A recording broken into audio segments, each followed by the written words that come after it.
Will he be brought to Ghana? Here and now at 5 minutes to 8. What do you know? Will he be brought? Yesterday we saw a news item. Yes, he will be. It's more serious than I have. Put out. But it's more serious. But at the appropriate time, I don't want to announce. My never I say my PENDREAM TV. PENDREAM TV there. I see them. Yupo. So he was at the heart of it. All right, all the payments to the, for instance, the architect, okay, were made by Ken Ofori. Is that on record? Yes. Were authorized by Ken Ofori? They were authorized by him. He was the finance minister, and who else would have paid $47 million to an architect for this work without, the finance minister clearing it? So that was, so he was at the heart of some of the things that we are investigating. All right. And I'm not pursuing him for any personal reasons. I have nothing against him or his family or the Akufo-Addo government, okay? But we are just pursuing an agenda of exacting accountability for things that have happened in our republic. And now he's facing 78 count of, indictment over 1.4 billion Ghana cedis loss. We talk about the SML contract. Yeah. You mentioned the National Cathedral project. What specific evidence links him to this? And you said it's a criminal enterprise. All right. And how's your office coordinating with the OSP?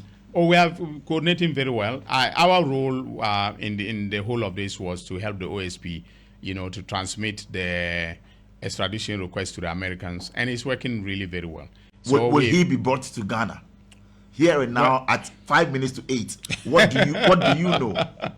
Will he be brought? Yesterday we saw a news item. Yes, he will be. He will be. Look, the possibility is very high. The possibility is very high.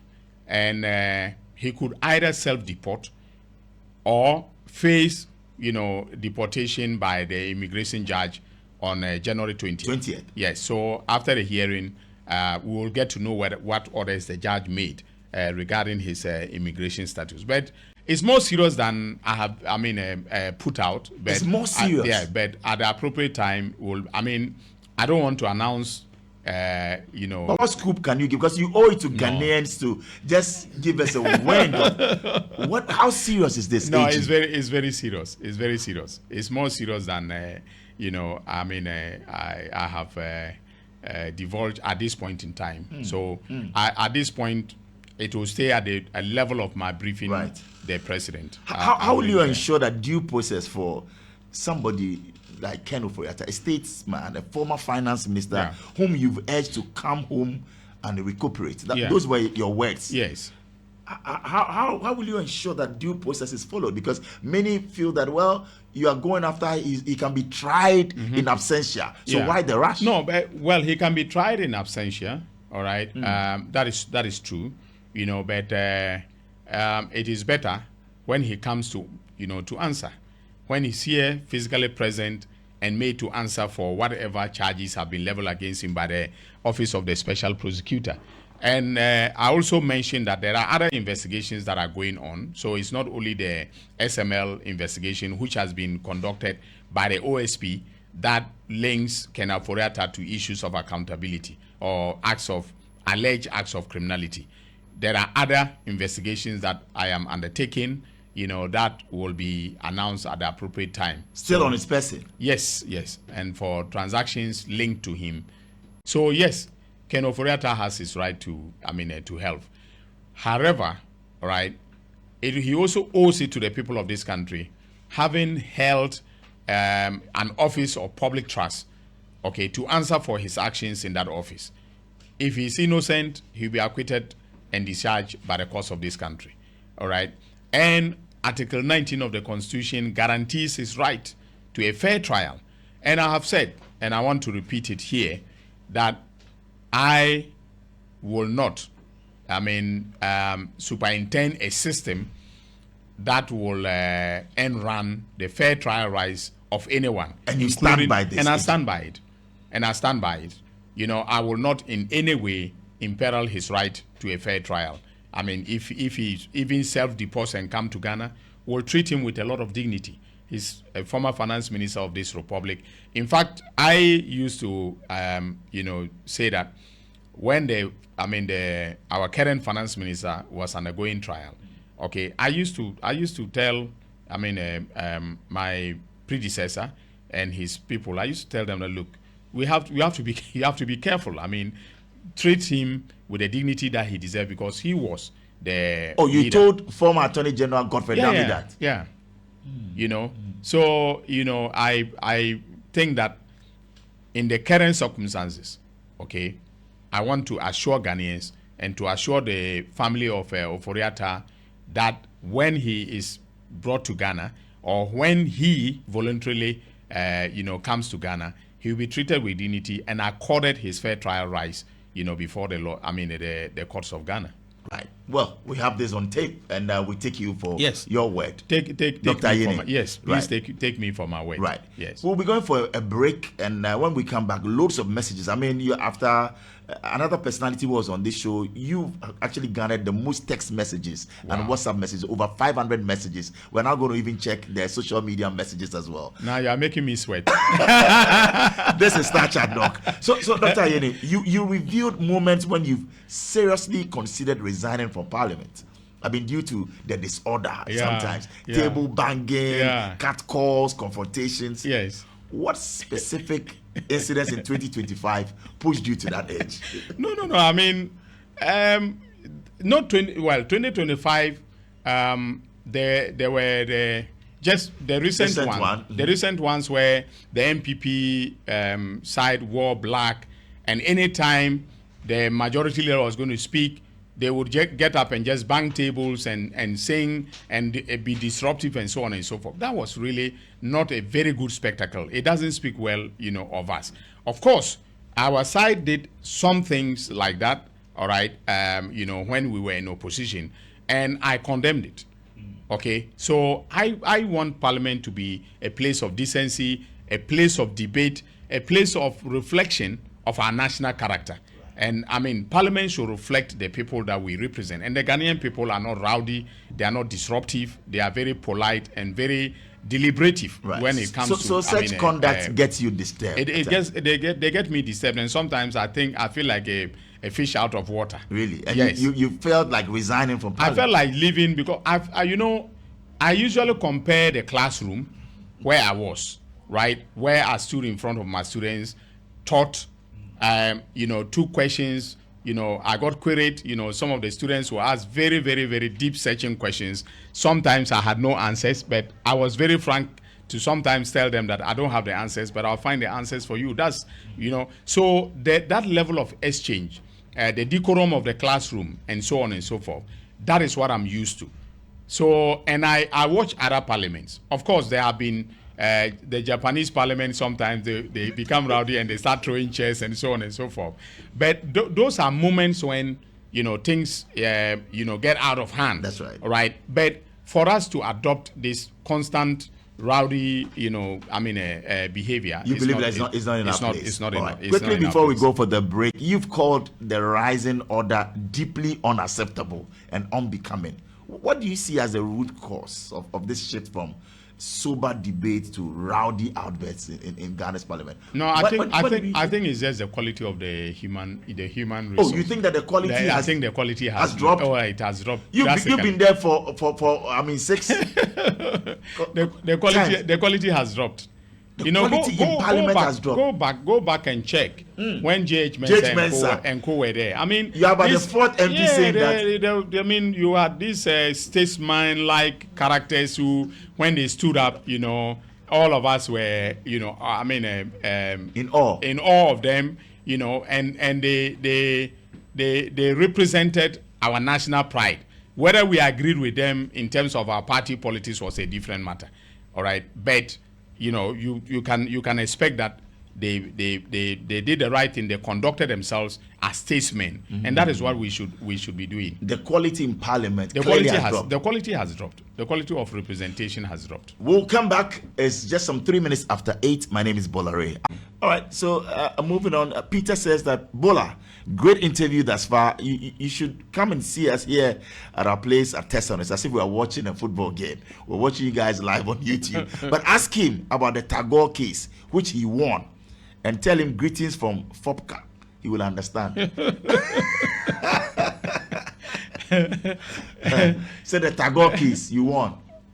Well, that was one of the most popular cases that I was involved in. Okay. I mean, of course, you know the story about about Tagore. Right. But I must say that the credit for my winning that case goes currently to the current OSP, who was my junior in Chambers. That is Kisi Ejabin. Kisi Ejabin was How's my junior in the Chambers. relationship between the two? Because No, about we 3 months ago, we had in the media that we have a fantastic relationship. there was a storm in the teacup. It was a storm in the teacup. Okay, but Kisi knows me. He knows that when I take a principal position, I will push it. All right. Oh. So he and I worked, on the Tagore matter. Okay. And he was like the principal. I mean, he was the together with Prince Intiful, we were 3 lawyers. I was a senior lawyer, followed by Kisi and then Prince.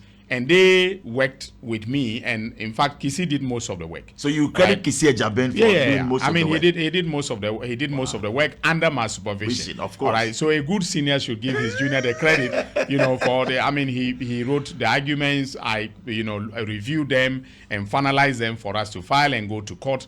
I led him to go to court. I mean, I led them to go to court. What did you make, of course, then of a section of the public asking for his removal or he should be taken out? How did you take that? Well, I don't know what the public see of his work, but Kisi is a brilliant, criminal law lawyer. All right, my former lecturer. EY Yeboah used to say, don't say that criminal lawyer, because then it means that the lawyer has a criminal record. All right, but he's one of the best criminal law lecturers you can find in this country. Yeah, wow. He has a very deep knowledge of the criminal jurisprudence of our country. But people expect a lot from the office of the special prosecutor, the same way they expect a lot from the office of the Attorney General. That's right. And I believe that those are some of the things that got people thinking that, look, he's not delivering and he must go. All right. That's a judgment a judgment call that I cannot make. Right. Yeah. Al Hassan Abugbila, and he says he's in Posiga.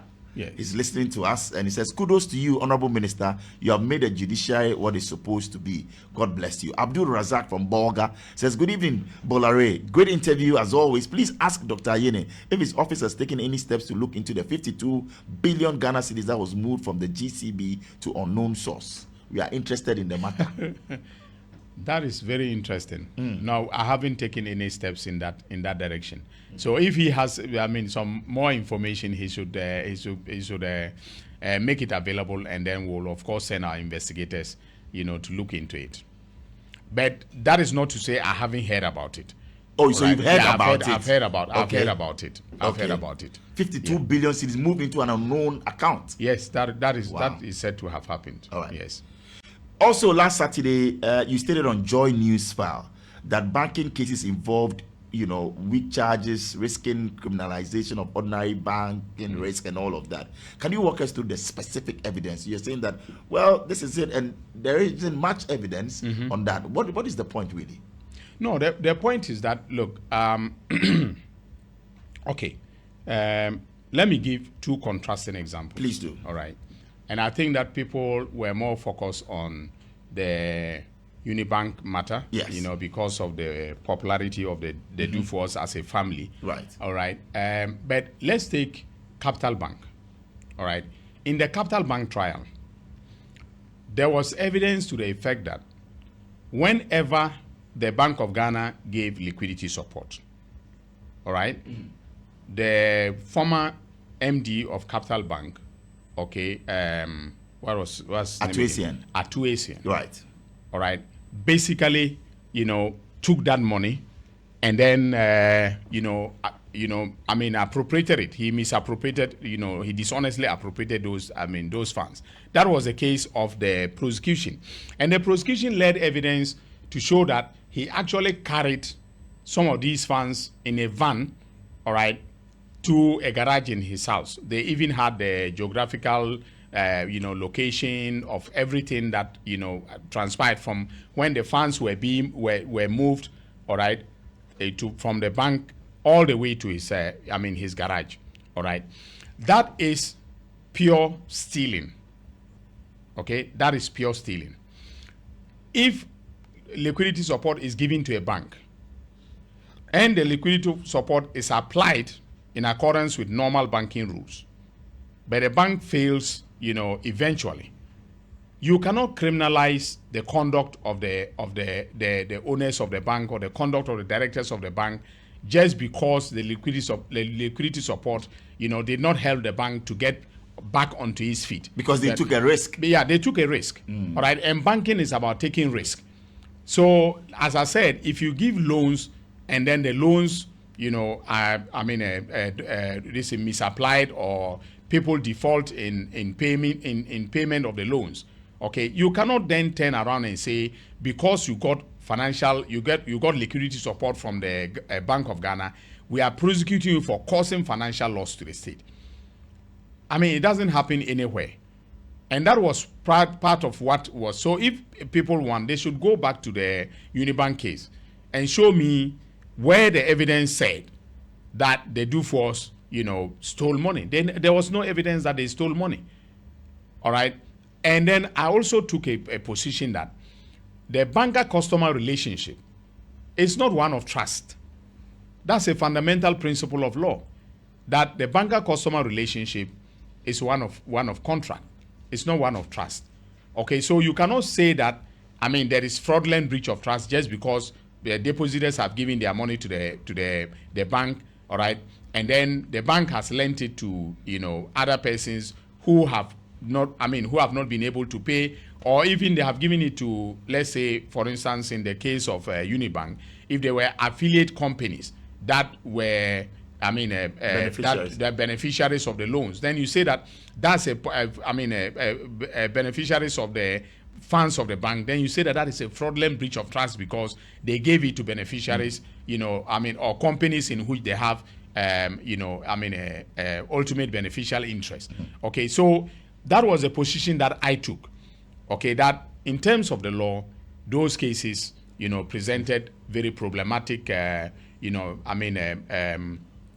problematic, a situation to the Attorney General, going forward. And that is how come that I ended up, withdrawing the charges. But I did say that, look, given the situation that we are in, all right, if the directors, because the directors were also sued in a civil suit by the receiver. Correct. All right. So if the directors could, more or less say that, look, we can give assets that, takes care of part of the liability, why not? I will be willing to take it. Or I can say go and stand trial if you are able to extricate yourself. And I knew that eventually they were going to be acquitted because the evidence was. There's nothing because you said on news file, and you want to stand by that. You said it doesn't make sense for you to say that because liquidity support was given, they did not apply it in the manner that you thought they ought to have applied it. Yes. And you also addressed that specific case, and you said that the allegations were not about theft. Yes. Or personal enrichment. Yes.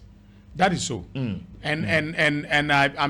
I stand by that is my analysis, of the situation that was confronting the AGs as far as the Unibank case was concerned. Right. Yeah. Let's get into how you see the role of law in shaping Ghana's next political generation, with where you sit and all of that. How do you see it? Do you see the role of the role of law shaping? Well, yes. So first of all, law is fundamental, and the conduct of politics cannot be, cannot be done without the legal guardrails, that tell us how we should conduct politics, all right, in an ethical manner or in a manner that is, that will inure to the benefits of our republic. Okay, so for instance, we have to reform our laws on the conduct of politics. So, for instance, campaign financing. All right, it's one of the areas where we need to think thoroughly about what to do in order to curb the incidence of rising costs of political campaigns. Right. Okay, so if you take, I think there was a study by the CDD That's the Center for Democratic Development, yes. or Ghana, CDD Ghana. And they said that the minimum cost in US dollar terms for an MP to run a campaign was $350,000. All right, so you are looking at close to 4 million Ghana cedis. I think it's even higher than that. Giving my own if you spend that, how then do you recoup it? How? Right. Okay, so you have to rely on donations. All right, but what happens now is that the donations are not even transparent. Right. In America, corporations or companies write checks to politicians to support their campaigns. All right, and when they do, it's tax deductible, and it's above board. At the end of every campaign cycle, all right, the politician will have to file returns. Okay, with their local party and then with the federal elections, if it is a federal, election, all right, with the Federal Elections Commission, okay, which is, interestingly, despite its name, it's not the one that organizes elections, but it is a commission that oversees, the ethics of campaigning, all right, and then also especially campaign finance. But in our country, the law is that each political party has to file their returns with the Electoral Commission. Right. Now that happens more, in theory than in practice. Okay, I can't remember the last time that the political parties have filed their returns. Then, Honorable, we ourselves as a people, we are breaking the law. Yes. So that is what. So when you ask about the rule of law, it means that we must, refashion the architecture of the law when it comes to politics in a way that will inure to the benefit of the people of the country. So, because the Constitution is very clear that, governmental power must be exercised in a way that inures to the benefit of the people. But should we get to a point where individuals who support politicians declare or make it open?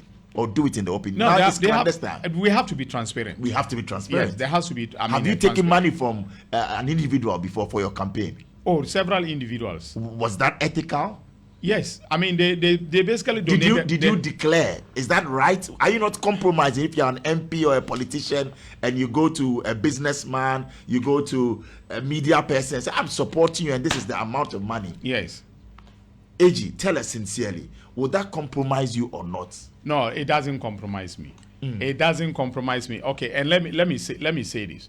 All right, all the political parties receive donations, either in cash or kind, from companies, from individuals, and so on. All right, I am no exception. Okay, and I'm not an angel when it comes to that. Yeah. Because I cannot run a campaign. So my first campaign, for instance, was run 70% from my own resources. Okay. All right. So how much did it cost you to be? Yes.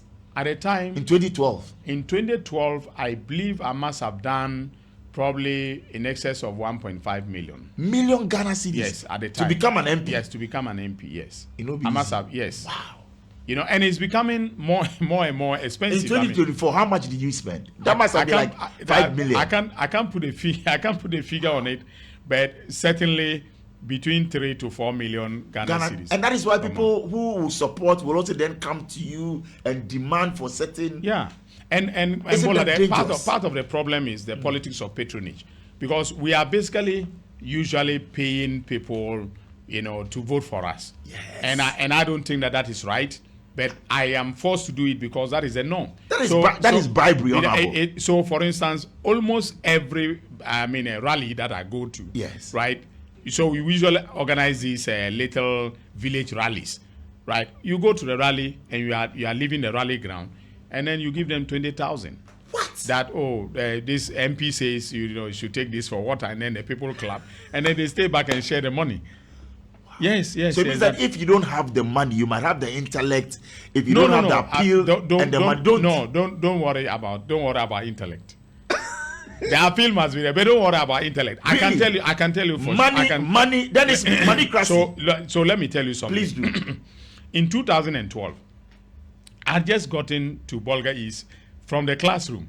So basically, I was very theoretical about my politics. So I was talking a lot of theory and so on and so forth. And then when I finished, my team will tell me that, we need to give them transport or we need to give them money. Then at a point in time, I mean, I was just spending, and then I would call my office. I'll call, then my practice manager was for Senior Dalaba, Dr. Dalaba Rohi. I'll call her and say, look, I need more money. Can you do a check and let us go withdraw money? So I was basically running my campaign from my pocket. All right. So at a point in time, I told my campaign manager, I said, Joe, so maybe I should just give you people the money to distribute and let me go back to yes. It got to that. It got to a point that I said, I mean, it's not like they are looking for ideas. Of course, you make promises. I will build you a library, I'll do this, I'll do that. But it's not about convincing them, about your capabilities. Most of the time, it's about what you can give, at the end of the day. This is interesting. That makes somebody just sent in a message and he says, look, with the MPP primaries and for even the NDC, if you have over 200,000 delegates and you are even giving each person 1,000 or 500, yes, that is over 20 million. Yes. Why are you going to? Yeah. And I mean, my luck is that my constituency is a very small constituency. Yes. So I don't. So if you are even doing 50,000, and I've been 50,000 people. Yeah, and I've been very, very, very, modest with them when it comes to money. They understand. They understand. No, they understand that. Look, I also use my personal money yes, to do things for the communities. Ooh. So I always tell them that it is better for me, all right, to come and dig a borehole for you than to give you the cash to spend. That's right? Great. It is better for me. I buy electricity poles to extend with your own money, not the common fund. With my own money, not the common fund. Yeah. Before the elections, I spent close to 200,000 buying electricity poles for one of the deprived communities, in my constituency. Wow. I buy wires, by myself. So most of the time, if you ask, my very good friend and partner in Chambers, Godwin Tamaklu, all right, Eduji. Yes. Now the MPA CEO. Yeah. Every time we won a case or we won a big, we got money from our clients, I'll tell him, I'll say, okay, so 50% of this is going to the constituency. So really, Honorable, it's not about you. You want to see your people do well. You want to give back. I mean, I really took the decision to run because I wanted to make a difference.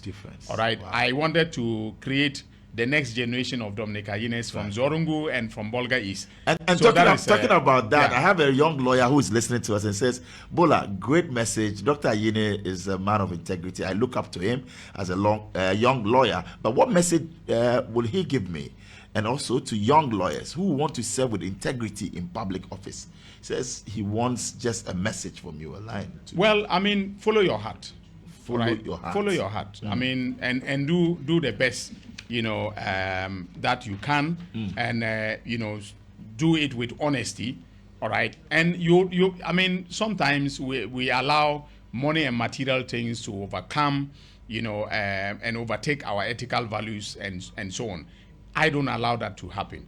All right. When I don't have money, I say to myself that it's not the end of the world. All right. An opportunity will come for me to be able to make money. So I never get worried. You don't sleep and worry about money. No. Because I mean, if for someone who, as a child, could sleep without eating food, yes, we could sleep 2-3 days without food. No food. 2-3 days. Yeah, you drink only you are water, really poor. And then our mother will be scratching. She used to go and work on construction sites, to be able to feed us.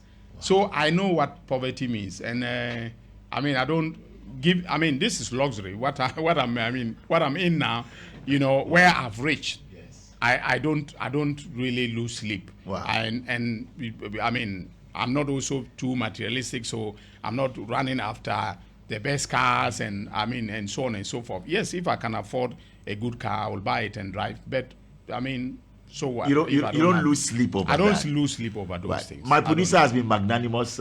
He's given us 10 more minutes. He says the interview is just great, and loads of people also want to reach out and call. Yeah, so we thank him. But let's get to growing up. You're talking about how you started, 10 years before you got to, primary school. Then from Zwaru, you went to Notre Dame. Yes. Okay, so I did a few years. Okay. In primary school. Okay. I actually got promoted. The head teacher at the time, Akadumbila, was very fond of me. So every time I was first, he will give me a prize. All right. So when I got to middle school, he still used to bring. He told me that if I go to Adekura Middle School and then I become first, he will bring me a prize. And he used to come to the assembly to give me the prize. Wow. From another school? Yeah, from another school, yeah. Oh. So, I mean, I got encouraged and I took the Notre Dame entrance exam and I passed and went to Notre Dame. And as they say, the rest is history. I was, a top student in Notre Dame. What do you study at Notre Dame? I studied English literature, French, wow. Religious studies. So you did all the Shakespeare stuff? Yes, okay. Of course, Romeo and Juliet, yeah. Macbeth and all. Yes. The gods are not to blame. Olarotimi. Yes. Wow. So, yeah. And then from there, I went to Tamale Secondary School. And in 1988, I graduated the best student in Tamale Secondary School. In 1988, you were the best student? Yeah, I was the best student. In Tamale Secondary School? Yes, and wow. When my A-level results came out, I got ABB. A in French, B in literature, B in so you speak studies. Fluent French? Je parle un peu de français. Okay. Un peu. Oh, wow. Yeah. You're a man for all seasons. So, when the results came out, people in those days, in the North, it was only the Achimotas, the Infancy and so on that had those type of results. Wow. So when the results came out, I was a hero. I was the best in all the northern, what do you call it, sixth forms. In the northern region, you were the best student. Yeah. Wow. And then you went to the University of Ghana. Then I went to University of Ghana. Which hall were you? I was in Commonwealth Hall. So you're a Vanda? Yes, I am. You didn't run for office on campus? Were you into? No, I was the JCR president. Secretary. I was the JCR secretary of Commonwealth Hall. Wow. With your nickname back then was what? Did I have a nickname? No, I don't think I had a nickname. Somebody will text us and tell us. No, I don't think I had it. I didn't have a nickname. Oh, really? In Notre Dame, they used to call me Alatet. Alatet? Yes. So the head, something had to do with it. Yeah. It has to do with the head. La tête is head. The boy with what? With the big head. And you're knowledgeable. You've proven it. Yeah. Wow.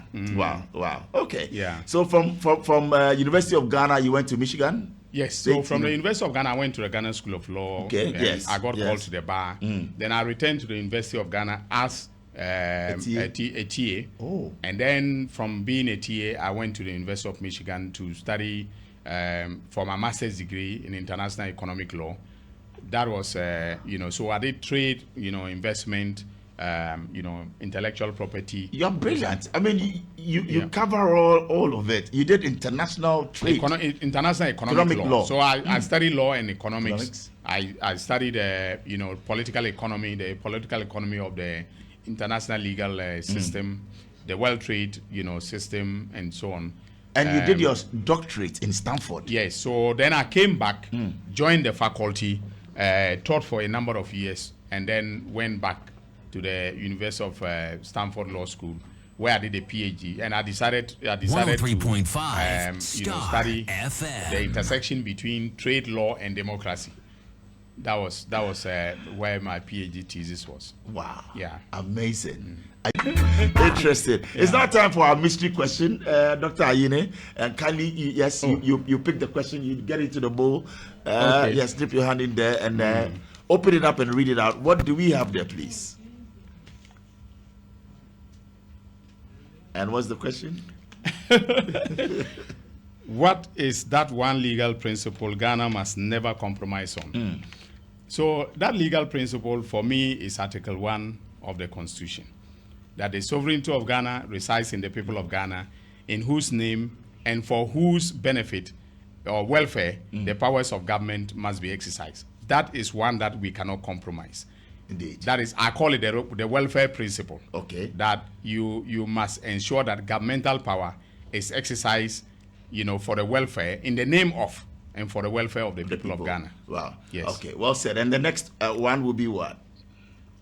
Okay. The next what? Yeah, question. So we have some mystery questions for you. So. Oh, what is the biggest misconception about the Attorney General? What is the biggest misconception? The biggest misconception now is that the Attorney General is one person who can just arrest Bolare and send him to Isawam. Yeah, but that's not the case. That's not the case.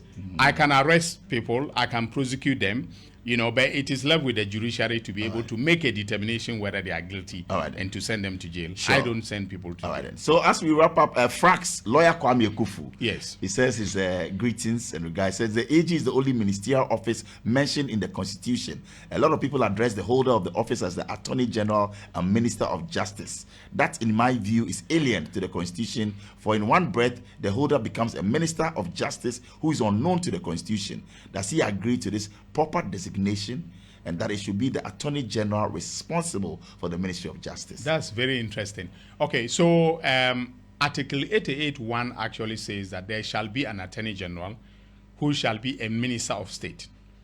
Okay. So it does not say that Attorney General is the Minister of Justice. So it should be possible for you to have an Attorney General who is not the Minister of Justice. Oh, it should be possible. Yeah, it's possible. And can be a Minister of State for some. Yeah, so the Attorney General is more or less like the legal technician of the government. All right. And so he operates the government's legal machinery in order to provide legal services to the Republic. All right. He undertakes prosecutions on behalf of the Republic and so on. So you can have, a situation where the Attorney General just stays as the legal technician that helps to fix the government's legal problems or the state's legal problems. But then a Minister of Justice oversees the justice sector. All right. Includes, that includes the courts, the judiciary and so on. Despite the fact that, there's separation of powers, you must have a minister that pays attention to how the judiciary functions and as an arm of government. Right. Okay. All right. And so the justice sector requires a ministerial oversight. Our practice since the inception of the Fourth Republic is to say that the Attorney General is also the Minister of Justice. But I agree with my good friend and colleague Kwame Ekufu, that it should be the minister responsible for justice, not the Minister of Justice. Because sometimes there's a conflation where people say, okay, you are, appointed as Attorney General and Minister of Justice, right? But you are a minister responsible for the justice sector. All right. So that's from Kwame Boafo Ekufu, Esquire, of Ikropon Ekwapim. So when all is said and done, Dr. Ayine, how do you want to be remembered as we wrap it all up? As the man who came and did what? You want to be remembered for? No, I want to be remembered for, my humanity, remembered for, being, useful to my society, okay? And that's part of the reason why I ran for public office, because I thought that I should give back to my community. So I want to be remembered, as someone who has helped to make society better, for the people, of this country. Now that I'm in national office, but otherwise it would have been just limited to, my community, Zorungu, and of course, Bolga East as a whole. What is your biggest fear in life? I don't think I have any fears. You're not afraid of anything? I don't have any fears. Wow. Well, of course, the fear of failure, sometimes I can, wake up to say, look, if I don't do this job very well, I'll be a disgrace, to myself. I'll be a disgrace to my country. Right. And I want to make my children proud. I want to make this country proud. So sometimes it hits you, and that's why you go. The fear of failure. But, generally, I don't have any fears. Dedi kama mamena PENDREAM TV ase. Na so far so good. Say open online portal e wo Ghana. Nipa share, nipa follow, nipa comment here. To my best of knowledge, without any biases, PENDREAM TV.